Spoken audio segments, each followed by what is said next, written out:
Seigneur, l'amour de Dieu le Père et la communion de l'Esprit Saint soient toujours avec vous. 20e dimanche du temps ordinaire. Nous avons comme première lecture le livre de Jérémie au chapitre 38, ainsi que la deuxième lecture, c'est la lettre aux Hébreux. Et en fin de compte, l'évangile, c'est selon Saint Luc au chapitre 12. Jésus parle essentiellement de ce qui participe à sa passion. Il dit qu'il est venu allumer un feu. Il dit qu'il est venu recevoir un baptême. Il dit qu'il est dans l'angoisse jusqu'à ce que ce baptême soit accompli. Il s'agit de la passion du Christ. Il s'agit de tout ce qu'il endure, depuis même le moment de son incarnation, qui est une humiliation pour Dieu de se faire homme, la fameuse kénose. À la suite des prophètes de l'Ancien Testament, tels que Jérémie, que nous rencontrons dans la première lecture, qui est l'une des figures les plus belles de Jésus souffrant. Jérémie donc se voit rejeté, condamné à être jeté dans un puits, ne sera sauvé que par l'intervention de Beth Mélec, un des serviteurs du roi. Jésus parle de cette passion, de ce feu, de cette souffrance, de cette humanité qui participe à la souffrance du monde.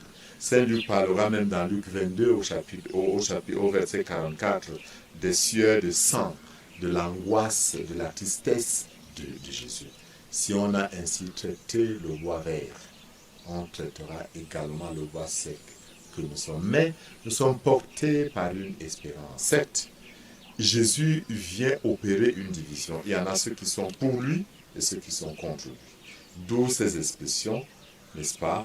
La famille est divisée, le père est contre le fils, la mère est contre la fille, et la belle-mère est contre la belle-fille. Il y en a ceux qui sont pour le Christ et ceux qui sont contre le Christ. Et ceux qui sont contre le Christ persécutent donc ceux qui sont pour le Christ. Et nous devons le savoir avance, mais savoir aussi que le Seigneur ne nous abandonne jamais.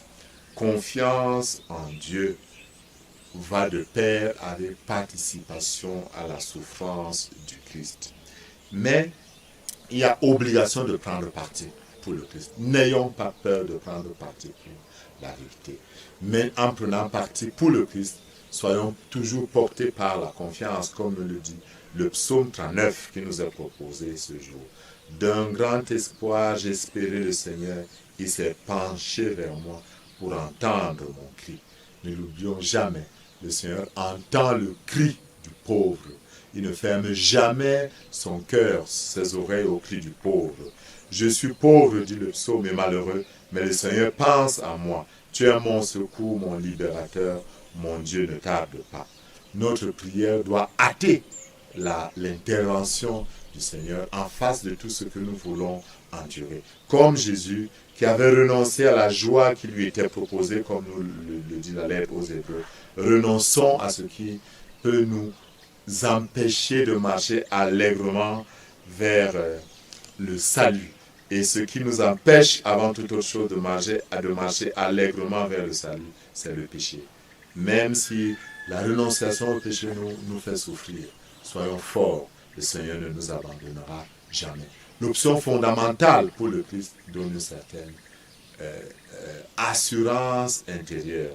Cette conviction nous donne la paix du Christ, qu'on peut maintenir au-delà de ce que notre chair subira. Et qu'en ce saint jour, Dieu Tout-Puissant vous bénisse, le Père, le Fils et le Saint-Esprit. Tu dois passer avant nous-mêmes.